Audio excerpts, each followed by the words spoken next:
We are back. Good morning, guys. How are you guys doing? My name is Kosi, and welcome back to Kosi's Arsenal podcast. Today, I'm going to be reviewing Mikel Arteta's press conference ahead or after the West Ham game. Of course, we have a big, space without football, without the Premier League, without club football. We are going into um, qualifiers, AFCON, and European football, the international break, it's so boring. There is a way international football brings this boring gaze on football. But anyway, I want us to look at Mikel Arteta's press conference. He's speaking about many things, especially Martin Odegaard, and I think he's one person you need to talk about if you're an Arsenal fan.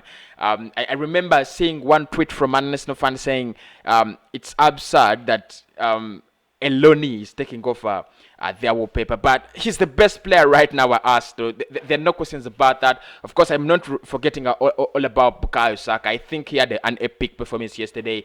He was playing so well, but I think what Odegaard gives us, what Odegaard gave us in that game was so different. So Mikel Arteta has been speaking, or he spoke about, the game and how he would like to have Martin Odegaard back. I don't know whether we are going to have him back in another loan spell, which I don't think is going to happen with all these performances. I think if we are going to have him back, we have to buy him.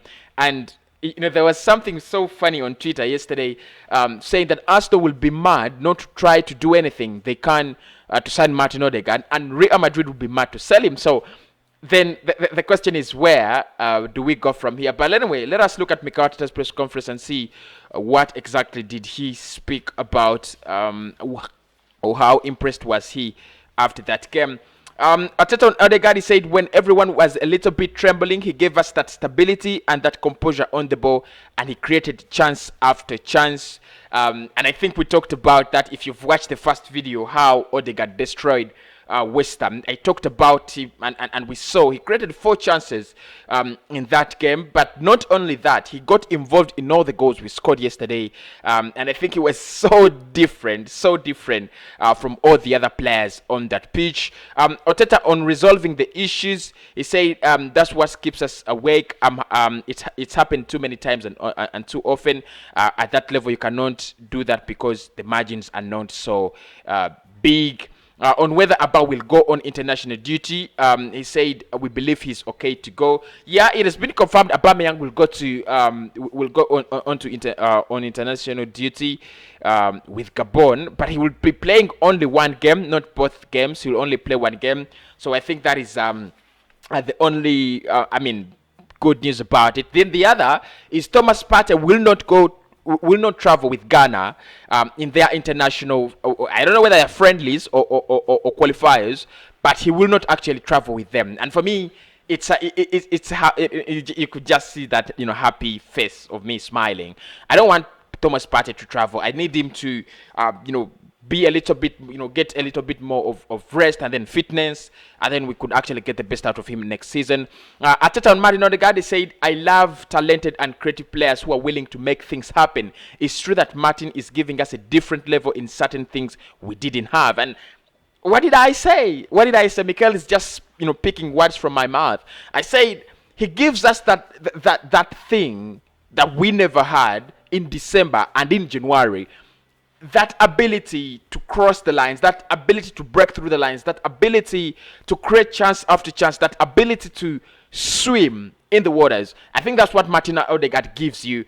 And he's so different from Emile Smith Rowe. And when they play together on the pitch, you never want them to, get separated. They're like two coins that are so different, but they complement each other. And I think the creativity of Martin Odegaard is one of those things that Arsenal needed to put our season back to life. And I think there is life in our season. The only bad thing is that by the time Martin Odegaard came to Arsenal, our season was over. And don't get me wrong, I think our ambition should be top 4, and we can't get top 4. That's why I think our season is already over. Whether we get top 6 or top 7, which I think is also a little bit hard. But I think Odegaard is that kind of player. I think we found our own Kevin De Bruyne kind of player. We found our own, kind of David Silva. that kind of player that is focused on making things happen, that kind of player that is focused on creating chances for the club, that kind of player that is focused on how do we score, how do we win the game. I think that is Odegaard, and with him in the side, it's hard, and it's very hard to think you've beaten Arsenal hands down. Arteta, on what concerns him, and he says, "I'm not worried about the culture because we've come so far on that. I've seen so many positive things to be content with, to be content with what I'm saying. The energy, the belief, and togetherness. I'm worried with the levels we can show within a game." Okay, and I think, if he's talking about the levels we can show within a game, then he's talking about quality. Then he's talking about the next transfer window. Then he's talking about Arsenal splashing money. Then he's talking about we clearing out deadwood. I think that is what's going to raise the levels of performance in Arsenal per game. Because right now, I think Mikel has achieved what he has to achieve with these kind of players. If you give him another 3 or 4 quality players, I think he might give us something different. What do you think? Arteta explains the first 30 minutes that they were so awful. Nothing can defend that. Nothing can actually defend such a performance. The first 30 minutes, there is no excuse to such a bad performance. And he says, I don't know if it's a hangover from Europe, which is not true. Tired, you lose your focus, which is also not true. I don't know what it is. It wasn't only one player or two who switched off. We need to correct that dramatically. And okay, the fighting spirit to come back in the game, I think he talks about that, and we'll talk about that in a minute. But the way we switch off for 30 minutes, if you're playing Bayern, for Christ's sake, that is, your 6 goes down.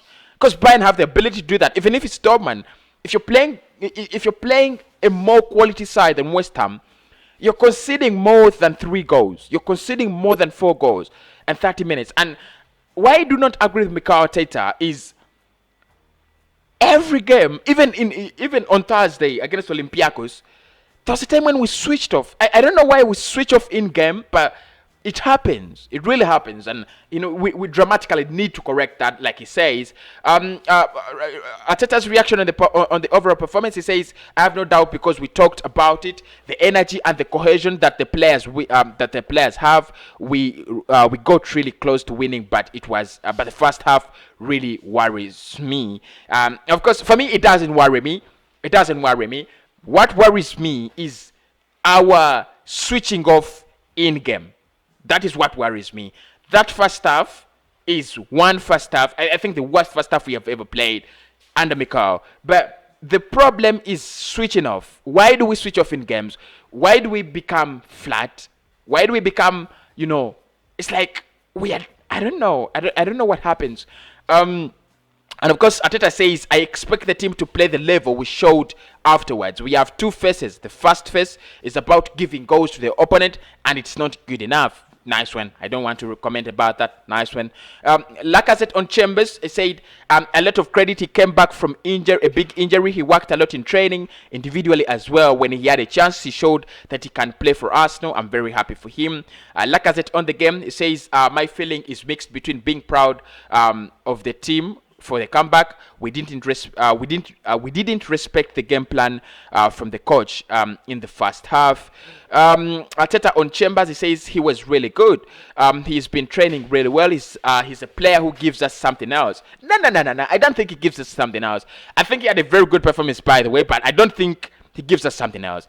I don't think he's the best right back at Arsenal, and I don't think he should be playing. But anyway, there's so many people on this channel that like Chambers, so I don't want to attack him. And he says he was superb. Yes, that's for true. The truth is, he was superb. He was really efficient in the final third as well. I think he had a super performance.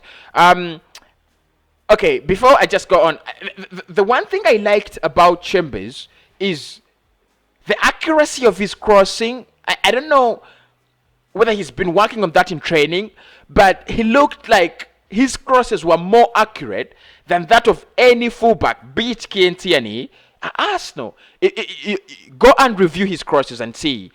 Even those that actually didn't result into goals, they were good enough. I think that is one of the things I really liked about his game yesterday.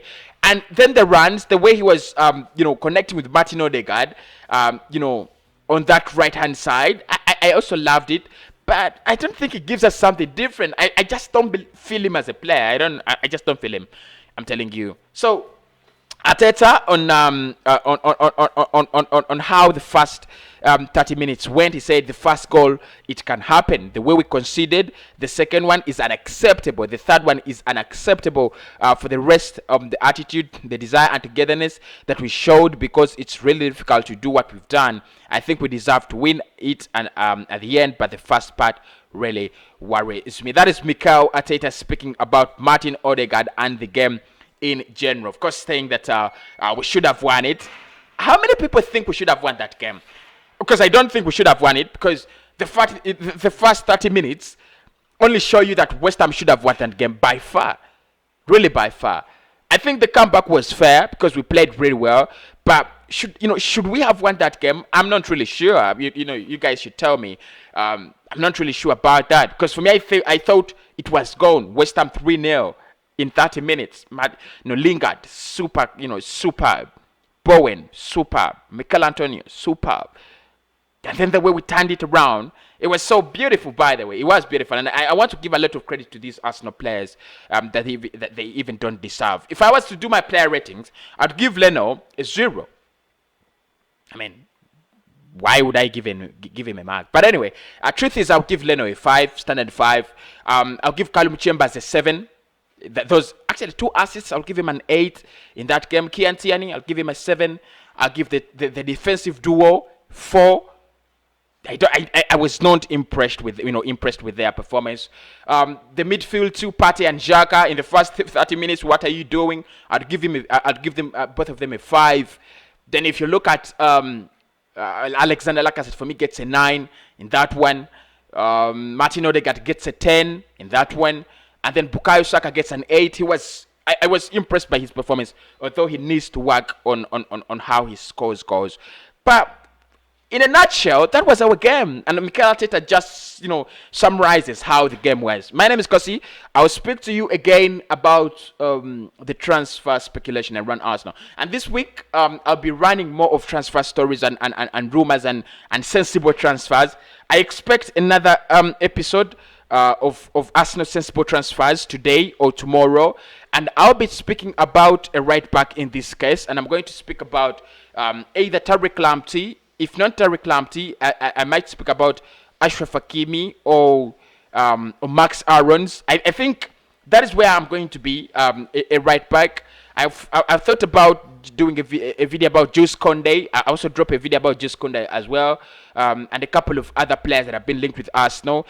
Thank you for the reaction about Sol Niguez. Thank you for the reaction about Sander Badge. The reaction really shows me that this channel has support and that you like the sensible transfers segment. And of course, thank you for supporting Kosi Reacts. I've seen a good turn up for the Tottenham video, and I've also seen a very good turn up for the Manchester United video. So I'll keep on dropping those ones in so that we keep we keep ourselves posted around with what's happening around our other clubs that we are competing with. United bottled it, It's something that many Arsenal fans are shouting about, but of course we bottled it in the Europa League earlier. In the FA Cup earlier than United. I don't know what's so wrong with United. They just can't reach the finals. It's their problem. And you know what? I pray they don't reach the finals in the Europa League. If Granada can reach the finals, I don't know whether they can, but if Granada can reach the finals, you know how beautiful that would be, because we could smash Granada 10 in the finals. I'm really kidding. But anyway, I'll be back. Have a nice, a blessed time.